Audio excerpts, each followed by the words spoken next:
Trump e o movimento MAGA adotaram boa parte de suas ideologias e de suas ações a partir do movimento ou de movimentos esquerdistas. É pelo menos o que diz essa matéria aqui do New York Times, que eles usaram isso como estratégia. E vamos ver o que eles dizem. Eles começam dizendo que teve um carinha chamado Sam Francis, que foi um dos idealizadores, um dos pensadores ideais iniciais deste movimento, conhecido mais pelos intelectuais do movimento MAGA. Ele era considerado e é considerado até hoje um racista, por quê?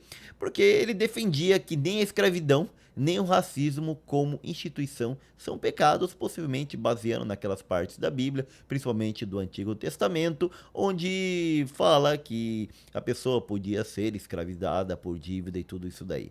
As ideias do Francis eram, na verdade, reacionárias. Não pode ser classificada como ideias conservadoras, porque ele era um revolucionário. Ele queria mudar o que estava aí para um ideal idílico onde ele entendia que era melhor.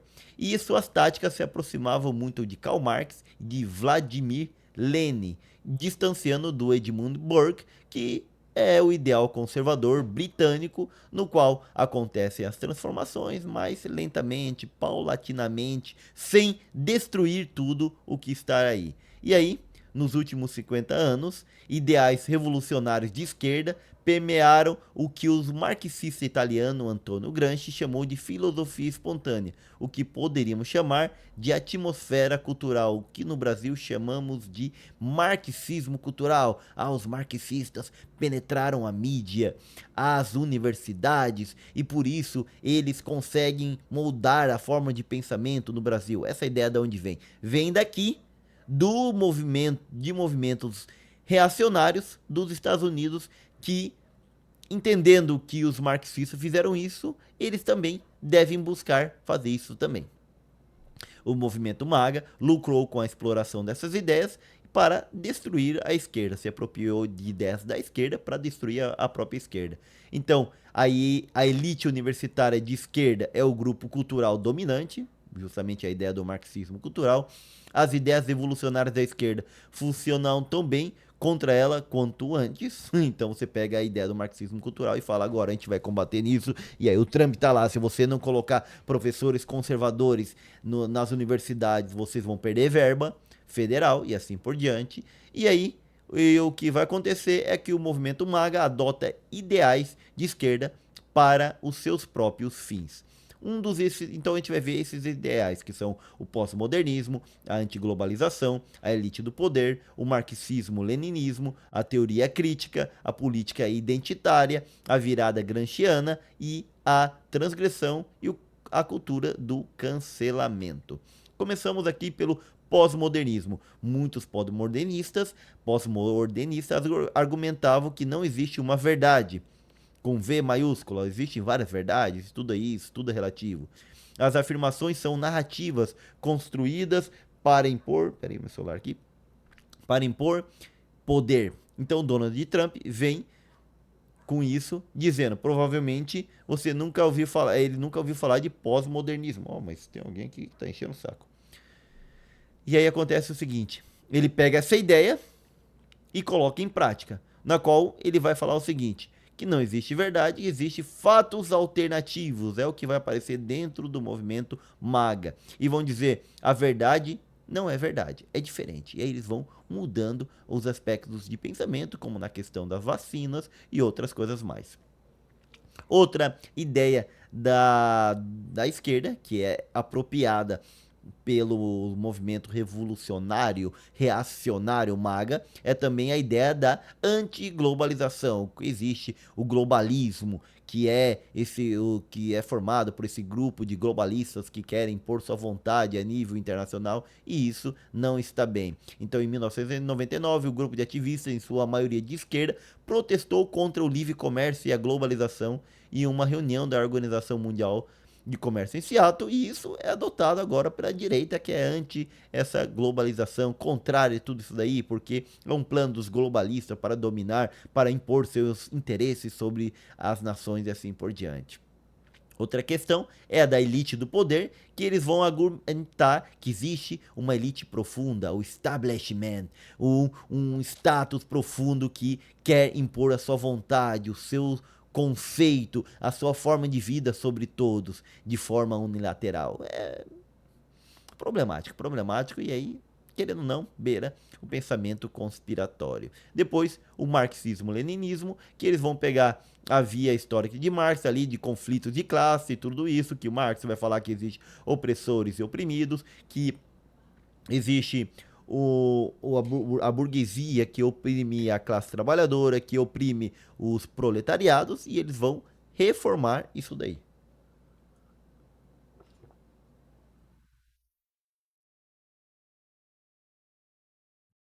Então, a ideia deles é justamente de que existe uma elite no poder que quer impor a sua vontade sobre as massas. Essa massa tradicional, essa massa conservadora, e ela deve ser derrubada. Essa é a diferença que eles vão fazer. Em vez de burgueses e proletariados, é elite e povo. É tão contraditório que até parece que o Trump não faz parte da elite, né? Olha o que diz o Steve Bannon, que é um dos idealizadores desse movimento MAGA da atualidade. Ele diz: sou leninista, foi o que ele disse na entrevista, e Lenin queria destruir o Estado, e este também é o meu objetivo. Quero derrubar tudo, destruir todo o poder dominante atual, esse poder profundo das elites globalistas e tudo. E aí é onde um outro membro do movimento MAGA vai dizer que eles querem, o que eles são o quê? Vanguardistas de Lenin, segundo o qual um pequeno grupo revolucionário é necessário para impulsionar a história e libertar as massas. Que coisa, né? Como eles vão adotar a teoria crítica da escola de Frankfurt? A ideia é que um dos princípios é que as instituições supostamente são neutras da sociedade, não mais. Peraí. Um dos seus princípios é que as instituições supostamente neutras da sociedade nada mais são do que farsas usadas pela elite para mascarar seu poder de domínio.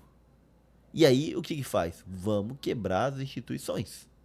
Se a mídia não é neutra, se o STF, no caso lá, a Suprema Corte, não é neutra, se nada é neutro, vamos quebrar eles. Fora, fora tudo isso daí. Até mesmo a Constituição. Depois, política identitária, ela se baseia em primeiro lugar na ideia de que a identidade de um grupo explica a sua visão de mundo mais do que sua consciência individual. Em segundo lugar, baseia-se na ideia de que a história é uma luta entre opressores e oprimidos. Isso aqui é tudo dentro do movimento da esquerda.